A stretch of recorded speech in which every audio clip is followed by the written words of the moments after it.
Now, this year marks the 9th year since the Marikana Massacre. On the 9th of August in 2012, the mine workers embarked on a strike over their working conditions and to demand a living wage. On the 16th of August, the police killed 34 mine workers in total. For the Marikana Massacre commemoration, I'm joined by Socio-Economic Rights Institute's Nomzamo Zondo. Ms. Zondo, thank you very much for your time this afternoon. 9 years down the line, how are those who have survived, those who are affected, their families, how are they faring? Thank you, first of all, for having me. I think one of the key difficulties with this massacre is how the people who survived the massacre haven't really received through justice and are not even recognized as victims. And here I'm speaking about the mine workers who were there on the 13th and the 16th of August, who were fortunate to survive the incidents, but lived with the scars of the massacre and lived with the scars of being so close to death on that day. And I want to speak because they have a very close relationship with our clients who are the families of the deceased, who remain with scars, who miss their loved ones, who miss their fathers, who miss their husbands, who miss their siblings, and to this day carry a scar of not having our government fully recognize the trauma and pain that they've been put through. What has been said is that the government should be held accountable for this because this massacre happened as a result of a labor dispute, as a result of a labor strike. Break this down for us. Look, we know that this was a dispute between an employer and their employees, but we know that the South African Police Service got involved, and at least the day before the massacre, the message was clear that it will end the strike at any cost. And this was the South African Police Service speaking this, so people would remember that who was then the Provincial Commissioner of the Northwest carried this message on the media saying tomorrow is D-Day. And because it was D-Day, 34 people lost their lives because the state wanted to intervene on the side of the employer against the employees. And unfortunately, to this day, that has had serious ramifications for our clients who were supported by those mine workers, serious ramifications for the mine workers who survived. As I've said, one, they live with the psychological and emotional scars of surviving that massacre. But two, they've also, for some of them, they've also had the experience of criminal prosecution. They've had the experience of torture. And at least 17 of them right now are still being pursued criminally for what happened in that week. In instances where we haven't really seen any real action against the police. And I want to kind of address this when I say any real action. We are, as the families, and I'm saying this as their representatives, we are appreciative of the work of the team done. Of the work of the team that is currently leading the Marikana prosecutions. The 3 advocates that are allocated to work on that case who worked hard, one, to already prosecute 9 police officers. But at the same time, we are unhappy with the fact that the NPA has not prioritized the resources to make sure that whoever is responsible for the Marikana massacre is brought to account. We say this, yes, there are 3 experienced advocates who are working on the case, but they're working on other cases. So even if the NPA was simply saying to us, we've given you a specialized team to work on this case, they haven't really done that because those advocates are only available when those matters are going to court. That's the first problem. Secondly, the second problem is that even as we speak now, a significant amount of state resources is being spent to defend the police officers who are charged in relation to Marikana. And those resources are probably 10 to 20 times the resources that the NPA is putting into prosecuting people that are responsible for the massacre and the days before the massacre. And unfortunately for the families, they have never really been given an ear by at least the head of the NPA to say, we understand that Marikana is an important moment of post-democratic South Africa, and we are going to make sure that whoever is accountable, or whoever is responsible, is brought to book. And in fact, the many times that from where the families sit, there isn't really any energy being invested by the NPA and possibly even the courts to make sure that they get justice.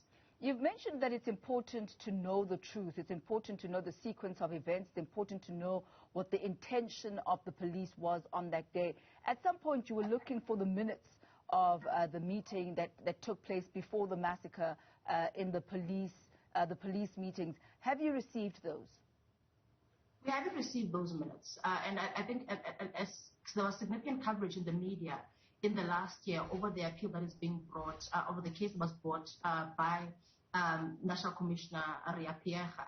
And our message has been very, very clear. We'll say to Umamo Ria Pierga, if you are really interested in justice, disclose those minutes. At that time, you were at the head of the police. You know where those minutes are.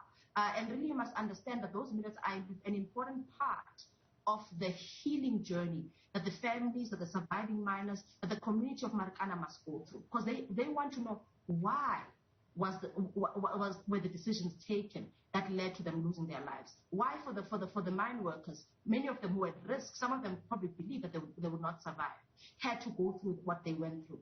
And that would be the first thing that I'll speak to. The second thing, Tammy, which is very interesting for us and for the families, is how in the criminal prosecutions, we've been able to see a breaking of the blue silence. We've been able to see police officers come forward and say, I'm willing to tell the court what I saw. And everything that they've said affirms what the families were saying back in 2012.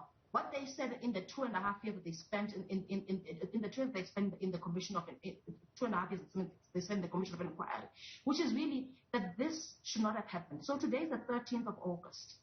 The families and the miners believe that what happened on this day in 2012 set the stage for the massacre. Today they mourn Usemi Chokanisi, Utembalake Mati, Ubabu Mpumzile Sokanyile, who were killed because the police used force inappropriately, unlawfully, and created chaos, which in the end resulted in 5 people dying, including 2 police officers. So as the families sit in the criminal prosecution and they follow, as they invest more of their time in pursuing justice, everything that they believe from the get-go about how the state is accountable for what happened is being affirmed and confirmed.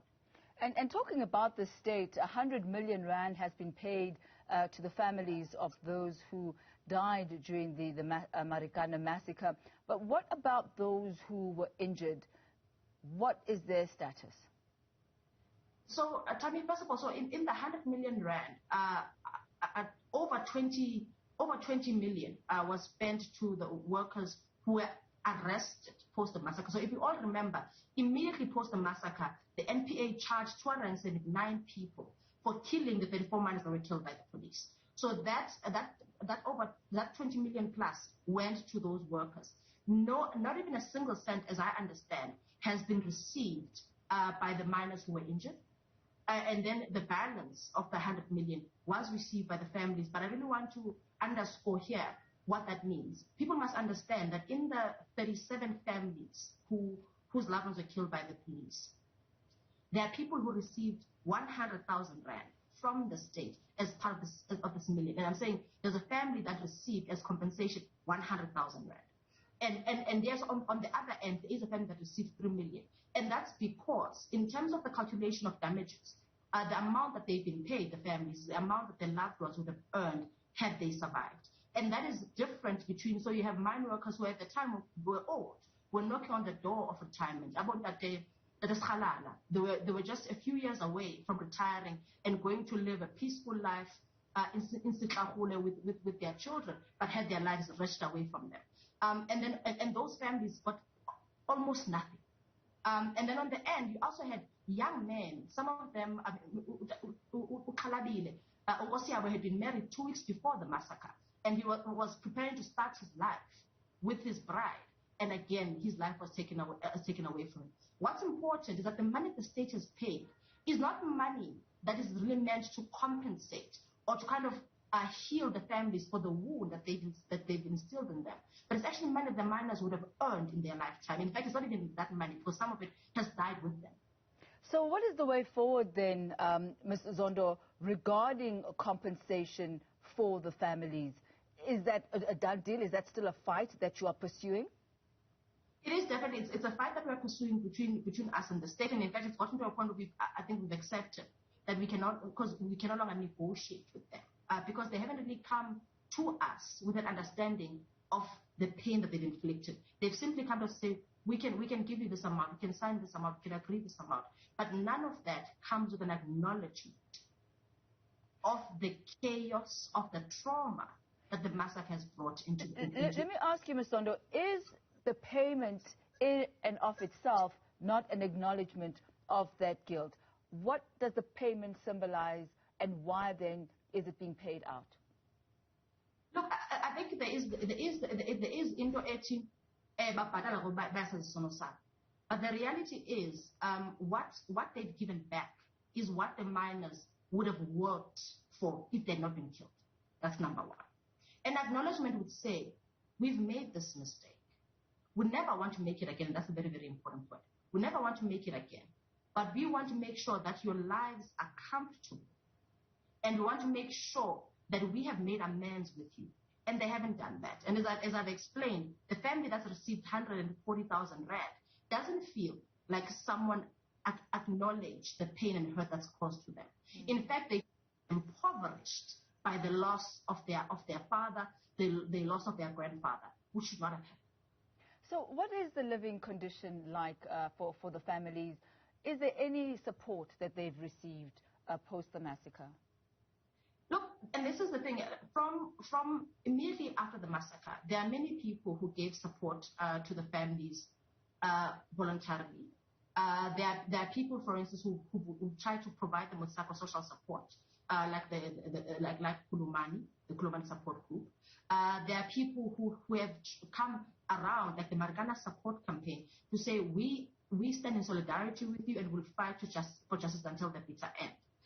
The reality is that in terms of their living conditions, for instance, some of the widows and children had to go and work in the mines to make sure that there is food on the table, which means that actually in terms of their family lives, it's further disrupted beyond what happened with the massacre. That's one thing. Two, of course, it doesn't mean that there is an income that's coming in now, but at what cost? Sorry, Chan, go ahead. Before I let you go, really quickly, we've spoken about the role of the state, but what about Lonmin themselves? What have they done to try and make amends, now obviously called Sibanye? Sure. I mean, so Sibanye has brought over Lonmin. And the one thing that they do, that they've done it effectively, is educate the siblings and children of the miners. And I think in the last year, there's been a commitment from Sibanye to say, we want to have a renewal process on Marikana. But the problem that we've had with their approach is that they are blind to the fact that the massacre didn't just affect the 44 families whose loved ones died in that week. The massacre affected thousands of workers who were involved in that strike.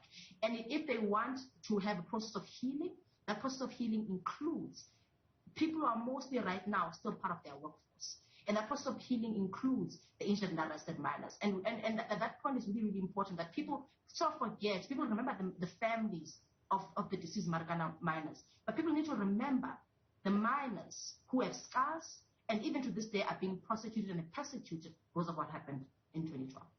Nomzamo Zondo, thank you very much for updating us on where the families are and just that very important process of healing that still has to take place and that acknowledgement from the government, as you put it. Thank you very much.